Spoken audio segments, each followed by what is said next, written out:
Selamat sore, perkenalkan nama saya Erlin Fatima Seran dari kelas Ekonomi 1A dengan NIM 2201080043. Pada kesempatan kali ini saya akan membahas mengenai masalah pendidikan di NTT.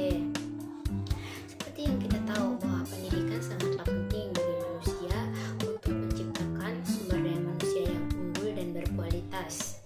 Selain itu, pendidikan juga merupakan dunia ilmu pengetahuan, berakhlak mulia, cerdas, dan cermat.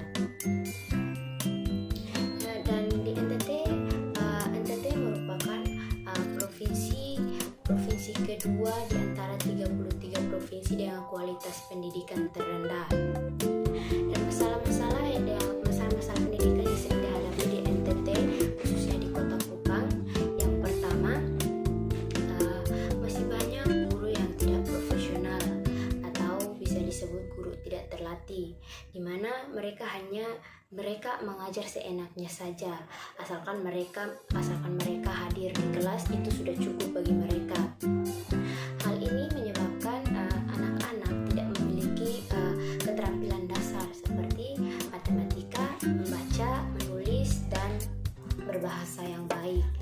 Yang kedua, tidak tersedianya ruang kelas yang memadai. Terdapat beberapa sekolah di Kabupaten Kupang di mana siswa menimba ilmu di ruang kelas darurat berdindingkan bambu. Bahkan ada juga sekolah yang atapnya sudah bocor sehingga mengganggu proses belajar mengajar di sekolah tersebut. Kondisi seperti ini juga ditemui di daerah-daerah lainnya di NTT. Bahkan ada anak yang sampai duduk di lantai karena ketiadaan kursi dan meja di sekolah tersebut. Belum lagi ruang kelas yang sesat, kelas berantakan. Bahkan tidak jarang siswa harus belajar di luar ruangan.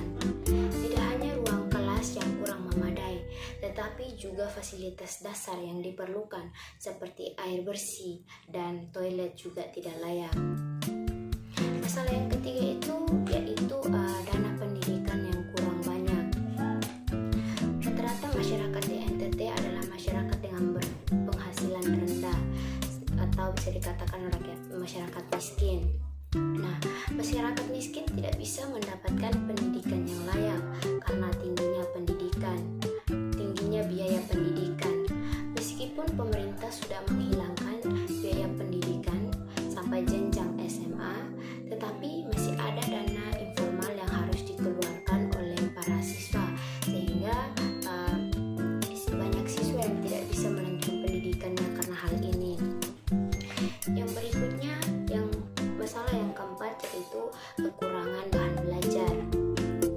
Banyak sekali siswa yang tidak memiliki buku pelajaran yang memadai untuk digunakan dalam proses pendidikan.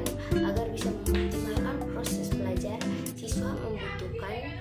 siswa membutuhkan buku pelajaran, lembar latihan, dan juga berbagai fasilitas lain yang bisa membantu aktivitas belajar menjadi lebih baik.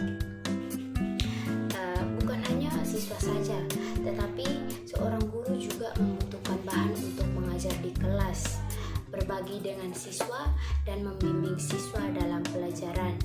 Semua masalah ini memicu tingginya angka putus sekolah di NTT. Belum lagi ada faktor lain yang mempengaruhi seperti faktor ekonomi, sosial, dan budaya